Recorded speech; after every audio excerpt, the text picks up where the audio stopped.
సర్వాధికారియు నిరంతర స్తోత్రార్హుడైన యేసుక్రీస్తు పరిశుద్ధ నామానికి మహిమ ఘనత ప్రభావములు కలుగును గాక. పాత క్రొత్త సంవత్సర ఆరాధనకి కూడి వచ్చిన పరిశుద్ధులైన మీ అందరికీ పేరు పేరున నా హృదయపూర్వకమైన ప్రేమ వందనాలు, నూతన సంవత్సర శుభాకాంక్షలు. Happy happy new year. గట్టిగా చెప్పండి, happy new year, happy new year. సంవత్సరాలు జరుగుతుండగా ఆయన కార్యములు నూతన పరచగలిగిన దేవుడు. గత 2020 సంవత్సరం అంతా కూడా అన్ని విధాలుగా, అన్ని వైపులా, అన్ని కోణాల్లో ప్రభు మనల్ని కాపాడుతూ వచ్చాడు, తోడే ఉండి ఆశీర్వదిస్తూ వచ్చాడు. అన్ని విషయాల్లో చాలిన దేవుడిగా మన ఆత్మ ప్రాణ శరీరాలకి ఆయన ఉన్నాడు. ఎక్కువగా మాట్లాడను, వర్తమానంలోకి వెళ్దాం.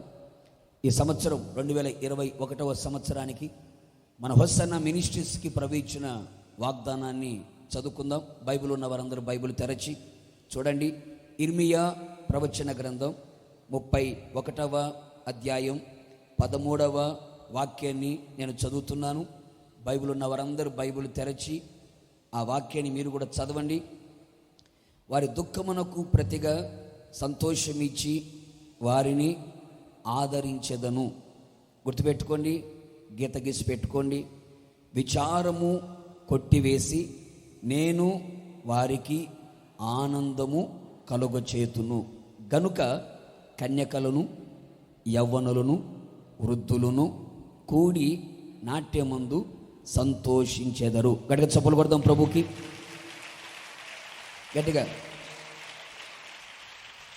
చాలా కాలము క్రిందట యెహోవా ఇర్మియాకు ప్రత్యక్షమై శాశ్వతమైన ప్రేమతో నేను నిన్ను ప్రేమిస్తున్నాను, విడువక నీ ఎడల కృప చూపుతూ ఉన్నాను అని వాగ్దానముతో ప్రారంభించిన దేవుడు, ఇశ్రాయేలు జీవిత చరిత్ర అంతా కూడా బాగుగా ఎరిగినవాడు, వారి స్థితిగతులన్నిటినీ బాగుగా గమనించిన దేవుడు సెలవిస్తున్న మాట ఏమిటంటే, దుఃఖముగా ఉన్నవా, నీ దుఃఖానికి ప్రతిగా నేను సంతోషమిచ్చి మిమ్మును నేను ఆదరిస్తాను.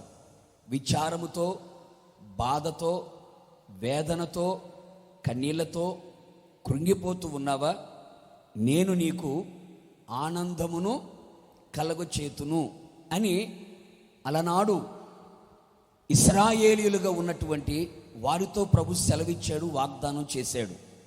ఆత్మీయ ఇశ్రాయేలీయులుగా కొనసాగుతున్న మనతో కూడా ఈ వాగ్దానం ఇచ్చి ప్రభు మనతో మాట్లాడాలని కోరుకుంటున్నాడు. నిజముగా వాస్తవంగా చెప్పాలంటే, విచారమును కొట్టివేస్తాను, ఆనందమును కలుగ చేస్తాను అని ప్రభు సెలవిచ్చాడు. ఒక్కసారి వెనక్కి తిరిగి పాత సంవత్సరాన్ని గనక పలకరిస్తే, పాత సంవత్సరాన్ని గనక మనము చూడగలిగితే 2020వ సంవత్సరం అనేక మంది జీవితాలకి విషాదాన్ని మిగిల్చింది. 2020వ సంవత్సరం అనేక మంది జీవితాలలో బాధను కలుగ చేసింది. 2020వ సంవత్సరం అనేక మంది జీవితాలని ఒంటరి పాలు చేసింది, అనేక మందిని అనాథలనుగా చేసింది, అనేక మందిని విగత జీవులుగా మార్చేసింది, అనేక మందిని మరణములోకి తీసుకొని వెళ్ళిపోయింది. ప్రపంచమంతా కూడా విచారముతో నింపబడింది. ప్రపంచమంతా కూడా బాధ, వేదనతో అల్లాడిపోయింది. ఎటు చూచినా, ఏ దిక్కుకు వెళ్ళినా, ఎవరిని పలకరించినా, ఎవరిని పరామర్శించినా, ప్రతి గుండె లోతుల్లో నుండి వ్యధ, బాధ తొంగి చూస్తున్న పరిస్థితులు మన కళ్ళ ముందు కనబడుతూనే ఉన్నాయి. కృపగలిగిన దేవుడు, హృదయాన్ని వంగి తొంగి చూడగలిగిన దేవుడు, అంతరింద్రియములను బాగుగా పరిశీలించగలిగిన దేవుడు, ఆకాశము నుండి తొంగి చూచిన యేసయ్య చెబుతున్నాడు, 2020వ సంవత్సరం విచారపడ్డావు, బాధపడ్డావు, వేదన పడ్డావు, కన్నీళ్లు కార్చావు, దుఃఖ సాగరములు మునిగిపోయావు, నిరసించిపోయావు, అలసిపోయావు, కృషించిపోయావు, కృంగిపోయావు, నలిగిపోయావు. అయితే ఈ 2021వ సంవత్సరములో వాగ్దాన సంపూర్ణుడిగా దిగవచ్చిన యేసయ్య చెబుతున్నాడు, నీ విచారమును కొట్టివేయబోతున్నాను, నీ విచారమును కొట్టివేయబోతున్నాను, నీ దుఃఖానికి ప్రతిగా సంతోషం ఇవ్వబోతూ ఉన్నాను. నిన్ను ఆదరించబోతున్నాను. ఒకవేళ 2020లో సరిగ్గా నవ్వలేకపోయావేమో, 32 పళ్ళు బయట పెట్టలేకపోయావేమో, హృదయం ఆనందముతో నింపబడలేకపోయిందేమో, ఈ 2021వ సంవత్సరం ఆనందకరమైన సంవత్సరముగా మారునగాక, ఆనందకరమైన వసంతముగా మారునగాక, మన దుఃఖము సంతోషముగా మారునుగాక. ప్రియ సహోదరి సహోదరులారా, విచారమును కొట్టివేస్తాను అన్నాడు. ఆయన కొట్టేశాడంటే మళ్ళీ గీత గీసేవాడు ఎవడు లేడు. ఆయన కొట్టేశాడంటే మరల దాన్ని తీసుకొచ్చేవాడు ఎవడు లేడు. నేను కొట్టేస్తాను. కొట్టేసిన దేవుడు ఏం చేస్తాడు? ఆనందమును కలుగు చేయబోతున్నాను అన్నాడు. నిశ్చయముగా గుర్తుపెట్టుకోండి, ఈ 2021వ సంవత్సరం ఆనందముతో అడుగులు వేయుదుముగాక, ఆనందముతో అడుగులు వేయుదుముగాక. మీరు సంతోషముగా బయలుదేరి వెళ్ళుదురుగాక. నిత్యానందం మీ తలల మీద ఉండునుగాక. మీ నోటి నిండా నవ్వు కలుగునుగాక. మీ పెదవులు ప్రహర్షముతో నింపబడునుగాక. నీ నాలుక ఆనంద గానాలు చేయునుగాక. నీ హృదయం ఆనందముతో కేకలు వేయునుగాక. ఎందుకో తెలుసా? నా దేవుడు నీ విచారమును కొట్టివేయబోతున్నాడు. ఆయన సర్వశక్తి కలిగిన దేవుడు. ఆయనకు అసాధ్యమైన కార్యం ఏది లేదు. ఉన్నది లేనట్టుగా, లేనిది ఉన్నట్టుగా సృష్టించగలిగిన సృష్టికర్త అయిన దేవుడు. చెప్పింది మట్టివాడు కాదు, చెప్పింది నరుడు కాదు, చెప్పింది అబద్ధమాడేవాడు కాదు. చెప్పింది ఎవరయ్యా అంటే అబద్ధమాడని దేవుడు. చెప్పిన మాట నెరవేర్చగలిగిన దేవుడు. నిశ్చయముగా ఈ 2021వ సంవత్సరం మీ విచారములన్నీ కొట్టివేయబడునుగాక. మనందరికీ ఆనందము కలుగునుగాక. ఆనందముతో నింపబడుదుముగాక. ప్రేమైన సహోదరి సహోదరులారా, ఈ రోజున ప్రతి మానవాళి నరాలాడుతున్న ప్రతి మానవాళి, నాసిక రంధ్రంలో జీవవాయువు కలిగిన ప్రతి మానవాళి కూడా ఏదో ఒక రకమైన విచారముతోనే ఉన్నాడు. ఇప్పుడు ఒక మాట మిమ్మల్ని అడుగుతాను, నాకు ఏ బాధలు లేవు, ఫుల్ హ్యాపీ, ఫుల్ ఖుషి అన్నవాళ్ళు హల్లెలూయా అనండి. అనలేరు సుమి. అలా అననివ్వకుండా 2020 సంవత్సరం నేను కట్టడి చేసింది. అలా అననివ్వకుండా 2020 సంవత్సరం 2020 మ్యాచ్ బాగానే ఆడింది. అనలేకపోతున్నాం. ఎందుకని?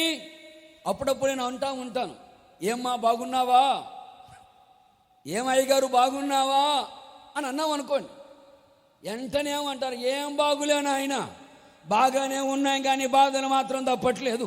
బాధలన్నీ రాబందుల్లాగా పీక్కొని తింటున్నాయి.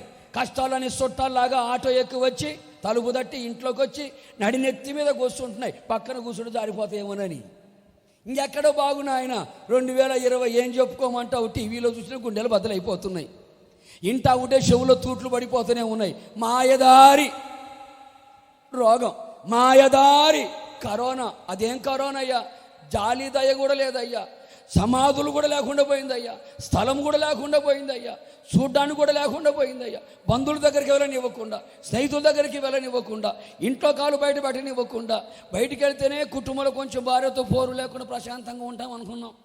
ఇంకా కరోనా దెబ్బకి అబ్బో గోడ దెబ్బ, చెంప దెబ్బ. ఏం పురుషులారా ఏం మాట్లాడేంటి? ఓహో మాస్కులు పెట్టుకున్నారు కదా, కరెక్టే. ప్రియమైన సహోదరి సహోదరులారా, అనేక మంది రకరకాల విచారాలతో, రకరకాల బాధలతో కృంగిపోయి ఉన్నారు. బైబిల్ మనం గమనించి చూడగలిగితే ఒక రాజు ఒక సహోదరిని అడిగాడు, ఏమ్మా ఏంటి నీ విచారం ఏంటి, ఎందుకు అలా ఉన్నావు నువ్వు, ఏంటి నీ విచారం ఏంటి అంటే ఆమె చెబుతున్న మాట, మన్నేమో ఆ అబ్బాయిని వండుకొని తిన్నామయ్యా, ఇప్పుడు ఈ అబ్బాయిని వండుకొని తినాలనుకుంటున్నాం. ఎందుకమ్మా అంత మాట అన్నావంటే, కరువు అయ్యా. నా విచారానికి కారణం ఏమిటయ్యా అంటే కరువు. 2020 సంవత్సరంలో అనేక మంది కరువుతో కేకలు వేశారు, ఆకలితో అల్లాడిపోయారు. ఆకలితో ఎవరైనా ఒక అన్నం ప్యాకెట్ ఇస్తారేమో, బ్రెడ్ ముక్కలు ఇస్తారేమోనని రోడ్లమ్మటి తారు రోడ్డమ్మటి మహా ఎండకి పరిగెడుతుకుని వెళ్ళారండి. కరువు, ఆకలి కరువుతో అనేక మంది అల్లాడిపోయారు. ఆకలి కేకలతో అల్లాడిపోయారు. మోకాలు డొక్కలు పెట్టుకొని విచారముతో కృంగిపోయి ఉన్నారు. అనేక మందికి ఆర్థికంగా కరువు, సమాధానము కరువు, సంతోషము కరువు, నెమ్మది కరువు, ఆరోగ్యము కరువు. అనేక మంది కరువు కోరలో చిక్కుకొని ఆ కరువు చేత అనేక మంది జీవితాలు కరిగిపోయాయి. ఏమిటి నీ విచారం అంటే కరువు అనే మాట. మరొక ఆయన అడిగితే ఏమిటి విచారంగా ఉన్నావంటే, నేను నా పాపము చేత ఏమైపోయాను, విచారపడుతున్నాను అంటున్నాడు. అనేక మంది పాపములో పడిపోయి, లోక సంబంధమైన కార్యక్రమాల్లో పడిపోయి, తుచ్చమైన అభిలాషల వైపు పరిగెత్తి త్రాగుబోతులుగా, తిరుగుబోతులుగా, జోదగాలుగా, అక్రమ సంబంధులుగా, లోక సంబంధమైన పాపాన్ని పాయసంలాగా పానము చేసుకుంటూ ఆ పాపం వారి జీవితాన్ని నెమ్మది లేకుండా చేసి, ఆ పాపం వారి జీవితంలో సంతోషము లేకుండా చేసి, ఆరోగ్యము లేకుండా చేస్తే, ఆ పాపము చేత, ఆ దోషము చేత ఏమవుతున్నాడంటండి, విచారపడుతున్నాడు. బైబిల్లో ఏమని రాస్తుందో తెలుసండి, నరులకి ఆయన హృదయపూర్వకంగా విచారమును కలుగా చేయడు. దేవుడు మనిషికి హృదయపూర్వకంగా విచారము కలుగ చేయడు. కానీ మనిషే దేవునికి విరోధంగా ప్రవర్తించి, దేవుని వాక్యానికి విరోధంగా ప్రవర్తించి, సృష్టికర్తను ఆరాధించకుండా సృష్టి వైపు పరిగెత్తుతూ లోక సంబంధమైన పాపము చేత పట్టబడి, ఎడవబడి, పాపేచ్ఛలతో నడిపించబడుట కారణాన్ని బట్టి మనిషి విచారపడుతున్నాడు. దేవుడు విచారమును కలుగ చేయలేదు. విచారపడేటట్టుగా చేసేవాడు కాదు ఆయన. కానీ నరుడే విచారపడేటట్టుగా తన జీవితాన్ని పాపం వైపు దేవునికి విరోధంగా నడిపించబడుతున్నాడు. ప్రియమైన సహోదరి సహోదరులారా, విచారమును కొట్టేస్తాను. ఎందుకు ప్రభువా అంత నొక్కి చెప్పావు నువ్వు అని ప్రభుని అడిగితే ఆయన అంటాడు, భక్తులను అడుగున ఆయన విచారం ఎట్టుంటుందో అంటాడు. విచారం ఎట్టుంటుంది అంటే చాలామంది భక్తులు రెఫరెన్స్ చెప్పడానికి టైం లేదులే, కానీ నేను చెప్పేవి బైబిల్లోనే ఉంటాయి. ఓ భక్తుడు అంటాడు, విచారము వలన నా కన్నులు గుంటలు పడ్డాయి, నా బుగ్గలు సొట్టలు పడ్డాయి, నా దేహము క్షీణించిపోయింది అంటాడు. విచారము మనిషిని ఏం చేస్తుంది అంటే నీ కళ్ళు క్షీణించిపోయేటట్టు చేస్తుంది. విచారం ఏం చేస్తుంది అంటే నీ శరీరాన్ని, నీ దేహాన్ని దినదినము కృషించిపోయేటట్టు చేస్తుంది విచారం. అందుకని అంటాడు, చింత బతికున్న మనిషిని కాల్చేస్తుందట. చితి చనిపోయిన వ్యక్తిని కాల్చేస్తే చింత, విచారం, బాధ బ్రతుకున్న మనిషిని ఏం చేస్తుందంటండి, కాల్చి బూడిద చేస్తుంది అంటాడు ఒక భక్తుడు. అనేక మంది 2020 సంవత్సరంలో ఒకవేళ విచారము చేత నీ కన్నులు క్షీణించిపోయి, నీ దేహంలో ఉన్న ఆరోగ్యం క్షీణించిపోయి, నీ శరీర అవయవాలన్నీ కూడా బలహీనమైపోయాయేమో.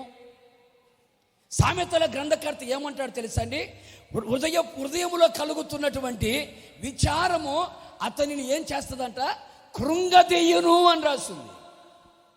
కృంగదీయును. విచారాన్ని ఎందుకు కొట్టివేస్తానన్నావు ప్రభు అంటే బైబిల్ చెబుతున్న మాట, విచారము కనుక ఒక వ్యక్తిలో ఉంటే, విచారం అనేది ఒక హృదయములో కనుక ఉంటే ఆ వ్యక్తి ఏమైపోతాడంటే ఆత్మీయంగా కృంగిపోతాడు, శారీరకంగా కృంగిపోతాడు, మానసికంగా కృంగిపోతాడు, నలిగిపోతాడు, కృషించిపోతాడు, నీరసించిపోతాడు. చివరికి ఏమవుతాడండి, ఆత్మహత్య వైపు వెళ్ళిపోతాడు.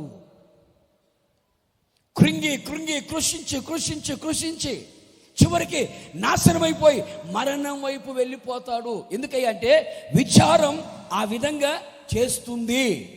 ఇంకా కాస్త బైబిల్లోకి వెళ్తే, ఎందుకు ప్రభు విచారాన్ని కొట్టివేస్తావయ్య అంటే, మన అక్క మార్తక్క ఉంది. ఆ మార్తక్కని గురించి ఏమని రాయబడింది, మార్త విస్తారమైన పనులు పెట్టుకున్నావు, ఆ పనులతో విచారపడుతున్నావు, ఆ విచారము వలన తొందరపడుతున్నావమ్మా నువ్వు. తొందరపాటుతనం. ఏ పాట అండి? అయ్యయ్యో తొందరపడ్డానే, అనకూడని మాట అన్నానే. తొందరపాటు ఏం చేస్తుందంటే అనకూడని మాట అనిపిస్తుంది నీ చేత. పాస్టర్ గారు తొందరపడ్డాడు పాస్టర్ గారు అండి, అందుకేమైపోయాడు? యాక్సిడెంట్ అయిపోయాడండి. తొందరపడ్డాడండి, మాట తప్పేశాడండి. తొందరపడ్డాడండి, సంసారాన్ని పోగొట్టుకున్నాడండి. తొందరపడిందండి, ఎన్ని వచ్చింది పోగొట్టుకున్నాడు. తొందరపాటు అనేక అనర్థాలను తీసుకొని వస్తుంది. అందుకనే ఆగి ఆలోచించి అడుగు వేయాలి. తొందరపడ్డావా? ఆ తొందరపాటు అనేది అనేక నష్టాలకి, అనేక అనర్థాలకి దారి తీస్తుంది. అనేక సందర్భాలు మనం మాట్లాడతాం, తొందరపడ్డాను, కాస్త ఆగింటే బాగుండేదండి, తొందరపడ్డాను. తొందర ఎందుకు పడుతున్నావు? విచారము వలన తొందరపాటుతనం కలుగుతుంది. ఆ తొందరపాటుతనం అనేది అనేక నష్టాలకి దారి తీస్తుంది.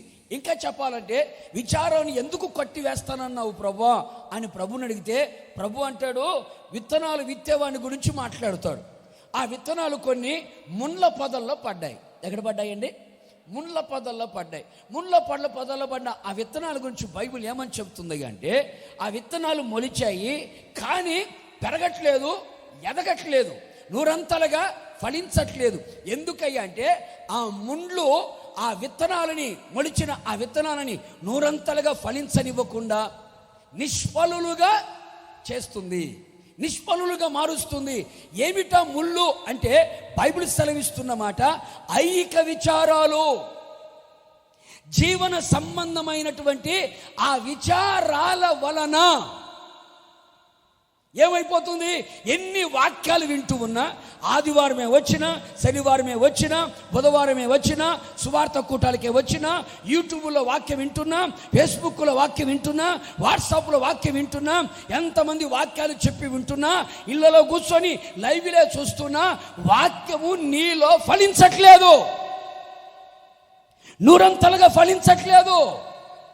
ఆ వాక్యము నీ జీవితంలో ఫలభరితముగా మార్చబడటలేదు. వాక్యములో దాగి ఉన్న శ్రేష్టమైన ఆశీర్వాదాన్ని పొందనివ్వకుండా చేసింది. ఏమిటయ్యా అంటే ఐహిక విచారాలు.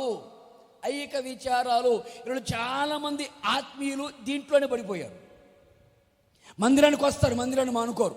కరోనా వచ్చినా కరోనాకు భయపడరు, మందిరానికి వస్తారు. కానీ ఎన్ని వాక్యాలు వింటూ ఉన్నా, ఎన్ని వాక్యాలు నేర్చుకుంటూ ఉన్నా, సేవకుడు ద్వారా దేవుడు అనేక విధాలుగా మాట్లాడుతున్నా, వాక్యం వారి జీవితాల్లో ఎందుకు ఫలించట్లేదయ్యా అంటే ముండ్ల తుప్పలు. అంటే ఐహిక విచారాలు. ఏమి తిందామా, ఏమి త్రాగుదామా, ఏం ధరించుకుందామా, పిల్లల సంగతి ఏంటి, పెళ్ళిళ్ళ సంగతి ఏంటి, అలాగే పుట్టబోయే పిల్లల సంగతి ఏంటి, ఇంటి సంగతి ఏంటి, రేపటి సంగతి ఏంటి అని దీని గురించే ఎక్కువగా ఆలోచిస్తున్నారు. జుట్టు ఊడిపోతున్నా విచారమే, జుట్టు తెల్లబడుతున్నా మాట్లాడండి విచారమే. ఐహిక విచారాల్లో పడిపోయి దేవుని వాక్యం ఫలించట్లేదు. అందుకే యేసు ప్రభు అంటాడు ఏమని, అనేక మంది తిండి వలన, మత్తు వలన, ఐహిక విచారాల వలన వాళ్ళ హృదయాలు ఏమైనట్టంటే మందముగా ఉన్నాయి. ఒకవేళ మందంగా ఉన్నావా, ప్రభు వచ్చినప్పుడు నువ్వు ఎత్తబడవు. విచారాన్ని ఎందుకు కొట్టివేస్తానన్నావు ప్రభు అంటే, విచారము నీ హృదయానికి మందాన్ని కలుగజేస్తుంది, మందమతిగా నేను మారుస్తుంది, మెలకువ లేని జీవితాన్ని చేస్తుంది. అప్పుడు ఏమవుతావు? విడవబడిపోతావు. కృంగిపోయే వాళ్ళు కొంతమంది, నిరసించిపోయే వాళ్ళు కొంతమంది, నిష్ఫలులుగా మార్చబడే వాళ్ళు మరికొంతమంది, అలాగే అనేక మంది దేహం క్షీణించిపోయే అనుభవాలు, ఇలాగా అనేక మంది విచారాల వలన నష్టపోతున్నారు, నాశనమైపోతున్నారు, పతనమైపోతున్నారు. విచారానికి కారణాలు ఎన్నో ఉంటాయి, అవునా కదండి? ఉద్యోగం రాలేదని విచారం, పెళ్ళి కాలేదని విచారం, పిల్లలు పుట్టలేదని విచారం, ఇల్లు కట్టలేదని విచారం, ఇల్లు అమ్మలేదని విచారం, పక్కింటోళ్ళు బాగుపడుతున్నారని విచారం, ఇంట్లో భార్య మాట వినట్లేదని విచారం, భర్త డబ్బులను తీసుకొచ్చి నాకు ఇవ్వట్లేదని భార్య విచారం. ఇలాగ రకరకాలుగా విచారాలు ఉన్నాయి. ఈ విచారణ జీవితాన్ని ఇంత నష్టపరుస్తుంది. 2020 సంవత్సరంలో అనేక విధాలుగా నువ్వు విచారపడ్డావు, బాధపడ్డావు, వేదన పడ్డావు. ఇక పడకుండా చేయడానికే నీ విచారమును కొట్టివేయబోతున్నాడు. కొడుచోబలు గట్టిగా, విశ్వాసంతో కొట్టండి గట్టిగా. దేని గురించి విచారపడుతున్నావో, ఎందుని గురించి విచారపడుతున్నావో, నిశ్చయముగా నా యేసయ్య నీ విచారములన్నిటినీ ఆయన కొట్టివేయునుగాక. ఎవరికి ఉండవలసిన విచారాలు వాళ్ళకు ఉన్నాయి. అవును కదండి. భక్తుడైన మోషే ఒక మాట అంటాడు. ఏమంటాడు? నా అంతరంగములో, చెప్పు గట్టిగా, విచారములు హెచ్చుగా ఉన్నాయి అంటాడు. ఏది? కర్ర పైకెత్తితే ఎర్ర సముద్రం ఎండిపోయిందండి. బండను కొడితే బండ బద్దలైంది, నీళ్లు బయటకు వచ్చినాయండి. 10 అద్భుతాలు చేశాడండి. అద్భుతాలు చేసి, మహత్తరమైన కార్యాలు చేసి, సూచక క్రియలు చేసి లక్షల మంది నడిపించిన నాయకుడు ఏమంటాడు? నా అంతరంగంలో ఇన్నున్నాయి విచారాలు. కనుక ప్రియ సహోదరుడ, సహోదరి, సూటిగా తేటగా ముఖాముఖిగా నీ హృదయముతో ప్రభు సెలవిస్తున్న మాట, నిశ్చయముగా నీ విచారములన్నీ కొట్టివేయబడునుగాక. నీ విచారములన్నీ కొట్టివేయబడునుగాక. మీకు ఆనందము కలుగునుగాక. ముసలోళ్ళు ఉన్నారా ఇంట్లో? కుర్రోళ్ళు ఉన్నారా ఇంట్లో? అందరూ కలిసి కూడి నాట్యమాడుదురుగాక. కుటుంబ సతీ సమేతంగా ఆనందముతో పరవలు తొక్కుదురుగాక. నిశ్చయముగా నా దేవుడు ఆ విధముగా చేయునుగాక. విశ్వాసముతో కొట్టు చప్పట్లు గట్టిగా.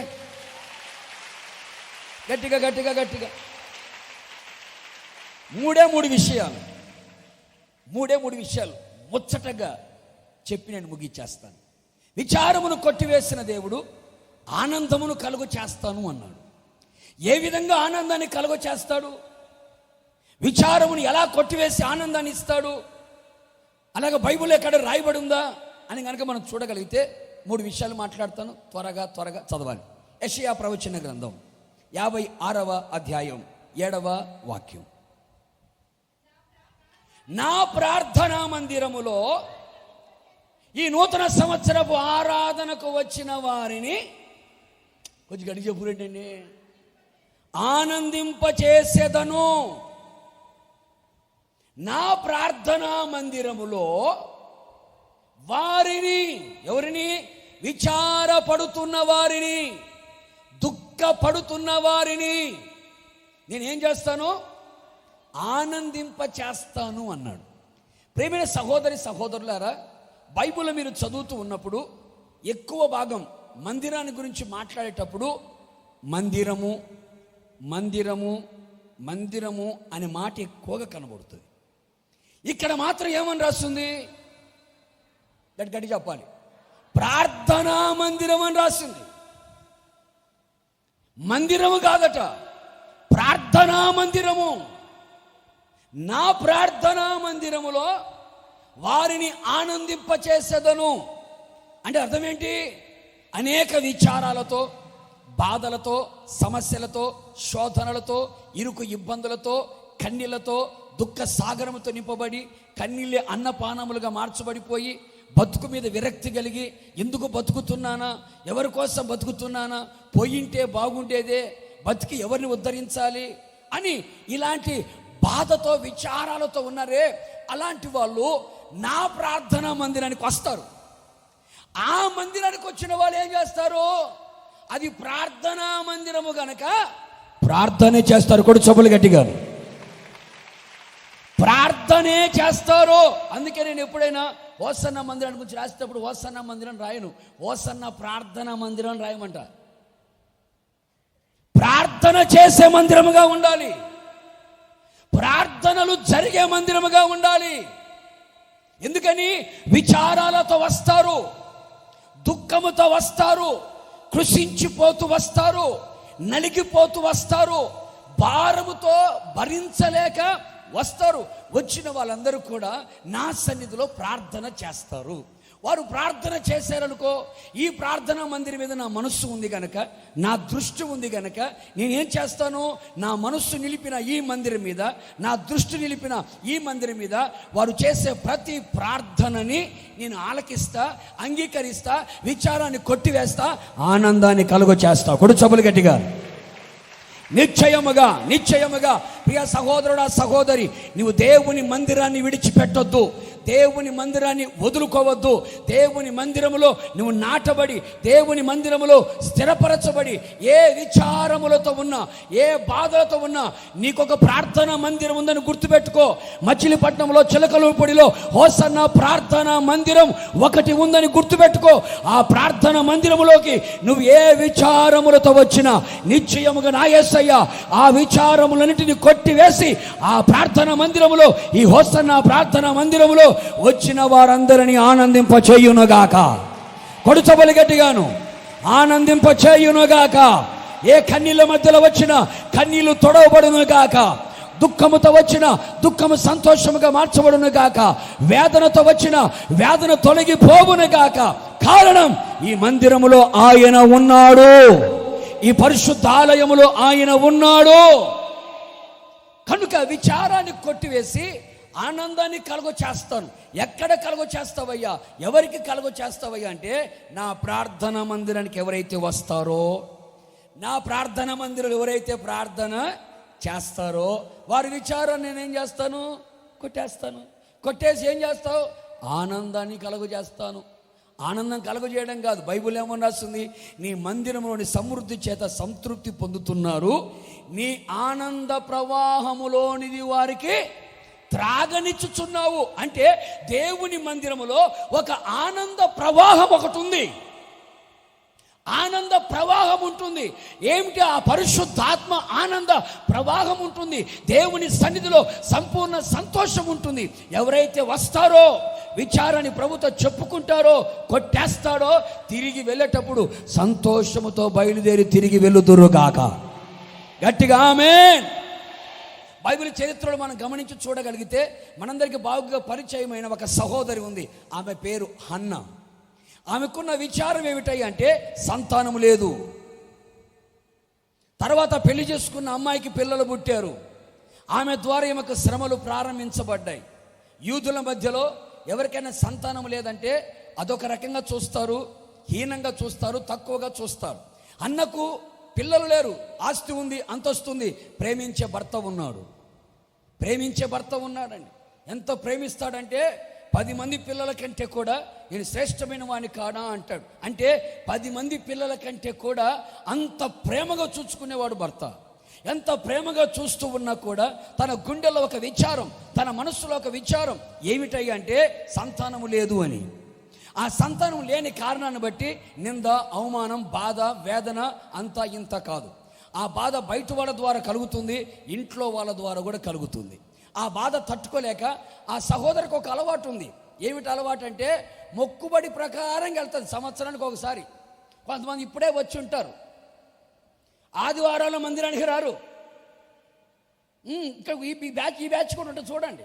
ఆదివారాల మందిరానికి రారు. ఏం తిరుగుతారో ఊర్లకి, ఏం తిరుగుతారో పెళ్ళిళ్ళకి, ఏం తిరుగుతారో జనాల మధ్యలోకి. ఇప్పుడు వచ్చి కూర్చుంటారు. ఎందుకంటే సంవత్సరానికి ఒకసారి వస్తారు. సంవత్సరానికి ఏటేటా మందిరానికి వెళ్తుందంట అన్న. కొత్త సంవత్సరం రోజు కనపడతారు, మిగతా రోజులు కనపడరు. ఇదంతా అన్న బ్యాచ్ అనమాట. ఏటేటా మొక్కుబడి ప్రకారంగా వెళ్ళేది. ఇప్పుడు మొక్కుబడి ప్రకారంగా కాదు. ఎవరో చెప్పారు మందిరానికి వెళ్తే బాగుంటుందని. అక్కడ షిలోహులో ఒక మందిరం ఉంది, ఆ మందిరానికి వెళ్ళింది. ఆ మందిరంలో బైబిల్ రాయబడిన మాట ఏంటి తెలుసా? ఆ మందిరంలోకి వెళ్ళి చదవని ఆ మాట గుర్తుపెట్టు, బాగుంటుంది. సమూయేలు రాసిన మొదటి గ్రంథం 1వ అధ్యాయము 10వ వాక్యం. బహు దుఃఖాక్రాంతురాలై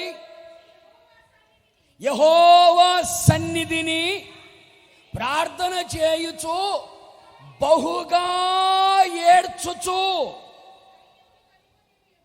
చూడండి, ఎంత బహు దుఃఖాక్రాంతురాలై దేవుని సన్నిధికి వచ్చి ప్రార్థన చేయుచు బహుగా ఏడుస్తుంది.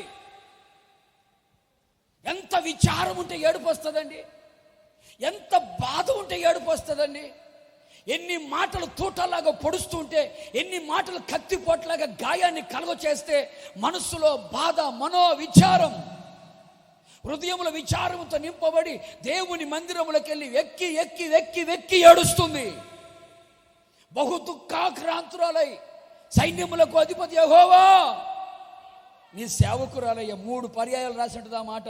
నీ సేవకురాలయ్యా, నీ సేవకురాలయ్యా, నీ సేవకురాలయ్యా. ఎంత తగ్గించుకొని ప్రార్థన చేస్తుంది చూడండి. గర్వంగా చేయట్లే ప్రార్థన. చేస్తావా చేయవా, ఇస్తావా ఇవ్వా.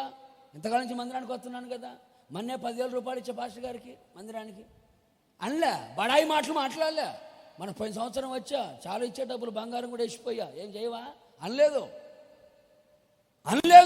నీ సేవకురాలనయ్యా, నీ సేవకురాలని, నీ దాసురాలనయ్యా. నేను ఎంత దీనత్వంతో ప్రార్థన చేస్తున్నాడు. నీ సేవకురాలనయ్యా, నా శ్రమను ఒకసారి చూడయ్యా, నా బాధను ఒక్కసారి చూడయ్యా, నీ కనుదృష్టి నా మీద ఒక్కసారి ఉంచయ్యా. ఎందుకని నీ మందిరం మీద నీ దృష్టి ఉంటుందని చెబుతున్నా కదయ్యా. విచారంతో వచ్చానయ్యా, బాధతో వచ్చానయ్యా, వేదనతో వచ్చానయ్యా, చచ్చిపోదాం అనుకున్నానయ్యా, మందిరానికి వచ్చానయ్యా.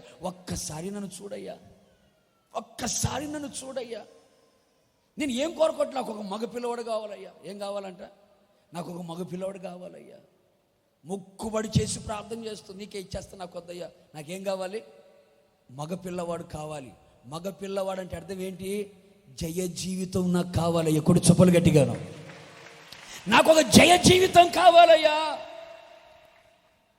విజయోత్సవంతో నడిపించబడాలయ్యా అని కన్నీరు మున్నీరుగా దుఃఖాక్రాంతురాలై తన శరీరంలో కలుగుతున్న వేదన విచారాన్ని బట్టి దేహం క్షీణించిపోతుంది, కన్నులు గుంటలు పడిపోతున్నాయి, తన శరీరం అంతా కృంగిపోతుంది, తొందర పడిపోతుంది, ఏమి చేయలేని పరిస్థితిగా మారిపోయింది. దేవుని మందిరానికి వచ్చింది, ప్రార్థనా మందిరానికి వచ్చింది, తను తాను తగ్గించుకుంది, కన్నీళ్ళు విడిచింది, ప్రభు పాదాలు పట్టుకుంది, ప్రభు సన్నిధిలో ఏడ్చి ప్రభు దగ్గర అడిగింది, నాకు ఒక మగబిడ్డ కావాలి, ఒక జయ జీవితం నాకు కావాలి. పిల్ల లేని వాళ్ళకి ఎవరు పుట్టినా చాలే అనుకుంటారు, అవునా కదండి? ఎవరొకరు చాలే అయ్యా, అటు కాదు ఎవరొకరు చెప్పు, ఎవరు పుట్టినా పర్వాలేదయ్యా, ఎవరు పుట్టినా పర్వాలేదంటే అట్ట అటు ఇటు అడుగు పడితే కష్టం కదా. క్లారిటీ ఉండాలి కదా ప్రార్థనలో. ప్రార్థన చేసేటప్పుడు క్లారిటీ ఉండాలి కదా.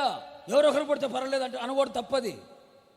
అబ్బాయి కావాలంటే అబ్బాయి కావాలని అడుగు, అమ్మాయి కావాలంటే అమ్మాయి కావాలని అడుగు, ఎవరొకరంటే కుదరదు. ఆమెకు క్లారిటీ ఉంది, నాకు అబ్బాయి కావాలని. ఈ సంవత్సరం నువ్వేం అడుగుతావో దేవునికి ఇవ్వబోతున్నాడు. కొడు సొబ్బలు గట్టిగా విశ్వసించు, విశ్వసించు, విశ్వసించు. నీ విచారము కొట్టివేయబడును గాక, విచారము కొట్టివేయబడును గాక. దేవుని మందిరానికి రా, నీ కన్నీళ్లు యేసయ్య పాదాలు తడుపు, దుఃఖాక్రాంతురాలుగా మార్చబడు, ప్రభు సన్నిధిలో తగ్గించుకో, జయ జీవితం కావాలని పోరాడు. బైబిల్ రాయబడిన మాట ఏమిటో తెలుసా? 2వ అధ్యాయం 1వ వాక్యంలో ఏమని రాస్తుంటది? నా హృదయము యెహోవా యందు సంతోషించుచున్నది. దుఃఖాక్రాంతురాలుగా వచ్చిన అన్న, వేదనతో వచ్చిన అన్న, బాధతో వచ్చిన అన్న, విచారముతో వచ్చిన అన్న 2వ అధ్యాయంలో చెబుతుంది, ఇప్పుడు నా హృదయము ఆనందముతో సంతోషముతో యెహోవా యందు సంతోషించుచున్నది. ఎందుకమ్మంటే దేవుడు నా విచారమును కొట్టివేశాడు. కొడు చొప్పలు గట్టిగాను. ప్రార్థనా మందిరంలో దేవుడు నిన్ను ఆనందింప చేస్తాడు. ప్రార్థనా మందిరంలో చేయబడుతున్న ప్రతి ప్రార్థన ప్రభు వింటాడు. దేవుని సన్నిధికి రా, దేవుని సన్నిధిలో మోకరించు, నీ గుండెల్లో బాధంతా ప్రభుతో చెప్పుకో. బైబిల్లో ఇంకొక వ్యక్తి కూడా మనకు కనిపిస్తాడు. అతగాడి పేరు హిజ్కియా. అతగాడి పేరు హిజ్కియా. హిజ్కియా రాజ్య పరిపాలన చేస్తున్న రోజుల్లో ఒక శత్రువు సన్హెరీబు, ఒక శత్రువు హిజ్కియా మీద దండెత్తి హిజ్కియా నమ్ముకున్న దేవుణ్ణి ఇష్టం వచ్చినట్టు తిడుతున్నాడు, ఇష్టం వచ్చినట్టు మాట్లాడుతున్నాడు. హిజ్కియా నమ్ముకున్నారా? హిజ్కియా దేవుణ్ణి నమ్ముకున్నారా? Hosanna ministries నమ్ముకున్నారా? ఆ మినిస్ట్రీల సేవకులు నమ్ముకున్నారా? నమ్ముకోవద్దు, నమ్మొద్దు. మీరు నా దగ్గరికి రా, నీకు ద్రాక్ష తోటలు ఇస్తా, నా దగ్గరికి రా, సంఘ పెద్దలను చేస్తా, నా దగ్గరికి రా, శాలువాలు కప్పుతా, నా దగ్గరికి రా, సన్మానాలు చేస్తా, నా దగ్గరికి రండి. వాళ్ళని నమ్మొద్దు అని శత్రువు విరోధముగా మాట్లాడుతూ, అపహాస్యము చేస్తూ, ఎగతాళి చేస్తూ, హేళన చేస్తూ, ఇష్టం వచ్చినట్టుగా మాట్లాడుతున్నాడు. హిజ్కియా ఏం చేశాడో తెలుసా? ఒక లెటర్ రాసి పంపించాడు శత్రువు. ఆ లెటర్ తిన్నగా తీసుకొని వెళ్ళి దేవుని మందిరంలోనికి వెళ్ళి ఆ ఉత్తరం విప్పి పరచి దేవుని సన్నిధిలో, బైబిల్ రాయబడిన మాట, దేవుని మందిరములో అతడు ప్రార్థన చేసెను. కొడు చొప్పులు గట్టిగాను. దేవుని మందిరంలోకి వచ్చి మనం ఏం చేయాలండి? ప్రార్థన చేయాలి. కొంతమందికి దేవుని మందిరానికి వస్తే ప్రార్థన రాదు, నిద్ర వచ్చింది. కప్ప దర్శనం జరుగుతారు కొంతమంది. చూడండి, ఇంట్లో ఉంటే నిద్ర రాదంట, ఇంట్లో కూర్చుని నిద్ర రాదంట, మందిరానికి వస్తే కప్ప దర్శనం జరుగుతున్నారు. కొట్టాలి మట్టి నోట్లో. అప్పుడు మందిరానికి వచ్చింది మనం దేనికి? ప్రార్థన చేయడానికి రావాలి. హిజ్కియా రాజై ఉండి నన్నంత మాట అంటాడో వాడు, నా సైన్యం ఏంటో తెలుసా, నా బలగం ఏంటో తెలుసా, తీయండ్రా కత్తి, వేయండ్రా బాణం అనలే. ఉత్తరం తీసుకున్నాడు, దేవుని మందిరానికి వెళ్ళాడు. ఆ సమస్య, ఆ బాధ, ఆ విచారం, ఆ వేదన దేవుని మందిరంలోకి వెళ్ళి పరిచే, ప్రభువా ఒక్కసారి చూడయ్యా నా విచారం, ఒక్కసారి చూడయ్యా నా బాధ, ఇట్లాంటి మాట్లాడుతున్నాడయ్యా, నా మీద మిట్టి పడుతున్నాడయ్యా, నిందలు మోపుతున్నాడయ్యా, అవమానపరుస్తున్నాడయ్యా, బజారుకిడుస్తున్నాడయ్యా, నాశనం చేయాలనుకుంటున్నాడయ్యా, నష్టపరచాలనుకుంటున్నాడయ్యా, ఇష్టం వచ్చినట్టు మాట్లాడుతున్నాడయ్యా అని ఆ విచారాన్ని, ఆ బాధని గోనె పట్ట కట్టుకొని బూడిద జల్లుకొని దేవుని మందిరంలోకి వెళ్ళి ఆ విప్పి పరిచి ఆ ఉత్తరాన్ని చదివి ప్రభు సన్నిధిలో ప్రార్థన చేస్తే, ఆ ప్రార్థనా మందిరంలో అతని ప్రార్థన ప్రభు ఆలకించి ఒక దూతను పంపించి రాత్రే 185,000 మంది విగత జీవులుగా మారాడు. పట్టణానికి సంతోషాన్ని కలుగు చేశాడు. కొడు చొప్పులు గట్టిగాను. ప్రేమైన దేవుని బిడ్డలారా, అందుకని ఏ శత్రువు కార్యాలైనా, ఏ శరీర సంబంధమైన విచారాలైనా, ఏది నీ జీవితాన్ని కృంగతీస్తుందో, ఏది నీ జీవితం తొందరపడేటట్టు చేస్తుందో, ఏ పరిస్థితుల్ని ఆత్మీయ జీవితాన్ని వర్ధిల్లనివ్వకుండా చేస్తున్నాయో, ఇదిగో ఈ రాత్రి, ఈ నిషిద్ధ రాత్రి, ఈ మధ్యరాత్రి వాగ్దాన సంపూర్ణుడిగా దిగవచ్చిన నా యేసయ్య చెబుతున్నాడు, నీ విచారమును కొట్టివేసి నా ప్రార్థనా మందిరములో నిన్ను ఆనందింప చేస్తాను. గొడుచబలు గట్టిగాను. ప్రార్థనా మందిరానికి ఎందుకు వెళ్ళాలి అంటే దేవునితో నేను ఆనందించాలి. ప్రార్థనా మందిరానికి ఎందుకు వెళ్ళాలి అంటే దేవునిలో నేను హర్షించాలి. అందుకనే ఓ భక్తుడు అంటాడు, నీ మందిర ఆవరణమును చూడవలనని నా ప్రాణం ఎంతో ఆశపడుతుంది, ఆనందముతో కేకలేస్తుంది. ఇప్పుడు మనకు మందిరం అన్నామంటే మనకేమేస్తుందండి? కేకలు కాదు, ఆకలేస్తుంది. అందుకని గుర్తుపెట్టుకో, నిశ్చయముగా ఈ 2021 సంవత్సరం మీ విచారములు కొట్టివేయబడినట్లుగా ప్రార్థనా మందిరానికి వచ్చి ప్రార్థన చేస్తూ నువ్వు దేవుని సన్నిధిలో కనబడు. నిశ్చయముగా అన్న విచారమును కొట్టివేసి నోటి నిండా నవ్వు కలుగు చేసిన వాడు, హిజ్కియా విచారమును కొట్టివేసి సంతోషాన్ని కలుగు చేసిన వాడు. ఈ 2021 సంవత్సరం నిశ్చయముగా అట్టి కార్యములు మన సంఘములో జరుగునుగాక. నీ శత్రువు కార్యములన్నీ, విచారములన్నీ కొట్టివేయబడునుగాక. నీ శరీరములు ఎదురవుతున్న ప్రతి విచారములన్నిటినీ నా దేవుడు కొట్టివేసి ఆనందింపచేయునుగాక. మందిరము ప్రార్థనా మందిరముగా మారునుగాక. నీవే ఒక మందిరము గనక నీవెలా మారాలి? చెప్పు గట్టిగా. నీవే ఒక ప్రార్థనా మందిరంగా మారాలి. వేకువ జామున లేచి ప్రార్థించే ప్రార్థనా మందిరముగా మారాలి. సాయంకాలము కుటుంబ ప్రార్థన చేసే ప్రార్థనా మందిరముగా మారాలి. వ్యక్తిగతముగా ప్రార్థన చేసే ప్రార్థనా మందిరముగా మారాలి. ఉపవసించి ప్రార్థన చేసే ప్రార్థనా మందిరముగా నీవే మారాలి. నీ బ్రతుకు ప్రార్థించే మందిరముగా మారాలి. ఇక్కడున్న ప్రతి మందిరములన్నీ కూడా ఒక్కొక్క మందిరం, ప్రతి మందిరములో ప్రార్థన జరుగునుగాక. ప్రతి వ్యక్తిలో ప్రార్థన జరుగునుగాక. ప్రతి వ్యక్తి ప్రార్థనా మందిరాలుగా మారునుగాక. ప్రార్థనా మందిరాలుగా మారితే నీవు ఆనందముగా బ్రతుకుదువుగాక. నీ ప్రార్థన నిన్ను ఆనందింపచేయునుగాక. నువ్వు చేస్తున్న ప్రార్థన నీ విచారమును కొట్టివేయునుగాక. నీ ప్రార్థన నీకు జయమును కలుగచేయునుగాక. అందుకని ప్రార్థనా మందిరములో ఆనందం. నీవే ఒక మందిరం అయితే ఆ మందిరంలో ప్రార్థన జరిగితే నీకేం కలుగుతుందండి? నీ ఇంట్లో, నీ ఒంట్లో ప్రార్థన లేకపోతే విచారాలు మూట కట్టుకుని తిరగడమే. రెండవ మాట, కొడుసపొట్లు గట్టిగా త్వరగా. నెహెమ్యా గ్రంథం 12వ అధ్యాయం 43వ వాక్యం. దేవుడు తమకు మహానందం. ఏ ఆనందం అంట? గడి చెప్ప. ఆనందం కాదు సుమి, మహానందము కలుగ చేసెను.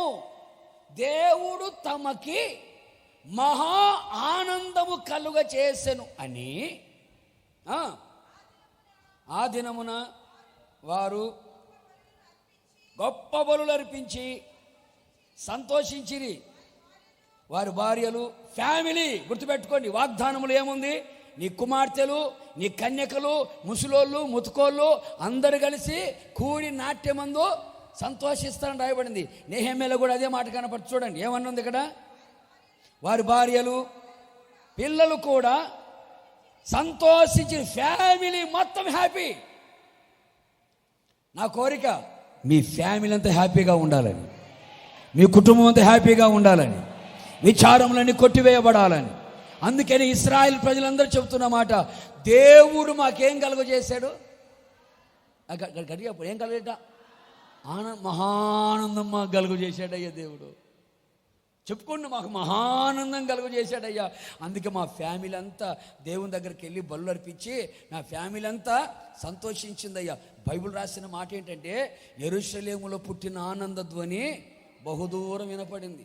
మా చిలకలపూడిలో ఉన్న హోసన్న మందిరంలో పుట్టిన ఆనంద ధ్వని బహుదూరం వినపడాలి. కుడి చెవులు గట్టిగా బహుదూరం వినపడాలి. ఏంట్రా ఈ నిషిద్ధ రాత్రి, ఏమిట్రా ఆనందం, ఏంట్రా ఆ సప్పట్లు ఏంట, కేకలు ఏంటని చుట్టుపక్కల అందరూ అనుకోవాలా? ఎందుకయ్యా అంటే పిల్ల దల్ల గొడ్డు గోద మొత్తం ఇక్కడే ఉంది. ఫ్యామిలీ అంతా సంతోషం. కొడు చెప్పులు గట్టిగాను.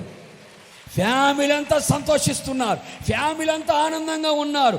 భార్య, భర్త, పిల్లలు అందరూ కలిసి, ముసలోళ్ళు అందరూ కలిసి ఆనందిస్తున్నారు. మహా ఆనందము కలుగ చేసెను. ఇప్పుడు కనుక వాళ్ళని అడిగితే ఏంటంట, ఎందుకంట అంత ఆనందం వచ్చిందా, అంత మహా ఆనందం కలిగిందా, ఎందుకు అంత మహా ఆనందం మీకు కలిగింది అని కాస్త చరిత్రలోకి మనం వెళ్తే, నెహెమ్యా ఎవరయ్యా అంటే షూషను కోటలో ఏంటి రాజు దగ్గర గిన్నె అందించే పాన అధిపతి అనుకోండి. అంటే రాజుగారు ఇతను ఇస్తేనే, ఇతను ఎంగిలి చేస్తేనే తింటాడు, ఎంగిలి చేస్తేనే తాగుతాడు. గిన్నె అందించే వ్యక్తిగా ఉన్నాడు. సడన్గా ఒక రోజున ఊర్లో నుంచి చుట్టాలు వచ్చారు. చుట్టాలు వచ్చి నెహెమ్యాతో ఒక మాట చెప్పారు. నెహెమ్యా ఊర్లో పరిస్థితులు ఏం బాగలేవురా. ఏమైందిరా? ఏమైందంటావేంటిరా? యెరూషలేము ప్రాకారాలన్నీ పడిపోయినాయి, గుమ్మాలన్నీ అగ్నితో కాల్చబడ్డాయి, పితరుల సమాధులన్నీ కూడా పాడైపోయినాయిరా అన్నాడు. ఆ మాట అనగానే పోతే పోయిందిలే అనలేదు. ఆ మాట అన్న దగ్గర నుంచి అతనిలో విచారం. ఏ విచారం? తిండి లేదని కాదు, ఇల్లు లేదని కాదు, పెళ్లి కాలేదని కాదు, పిల్లలు లేరని కాదు, లేకపోతే మరో ఉద్యోగం లేదని కాదు. అతని విచారం ఏమిటంటే యెరూషలేము ప్రాకారాలు పడిపోయాయి, గుమ్మాలు కాలిపోయాయి, సమాధులు పాడైపోయాయి అనే మాట వినబడగానే విచారం. ఇది ఏ విచారం అయ్యా అంటే ఆత్మ సంబంధమైన విచారం. ఇంతకుముందు చెప్పానే, అది శరీర సంబంధమైన విచారం. శరీర సంబంధమైన విచారాన్ని కొట్టి ఆనందాన్ని కలుగు చేస్తాడు, ఆత్మ సంబంధమైన విచారమును కూడా కొట్టి వేసి ఆనందాన్ని కలుగు చేస్తాడు. కూడా చొప్పలు గట్టిగా. రాజు దగ్గరికి వెళ్ళాడు, గిన్నె అందిస్తున్నాడు. రాజుగారు ముఖం చూశాడు. ఏంటి నెహెమ్యా, కరోనా ఏమైనా వచ్చిందా?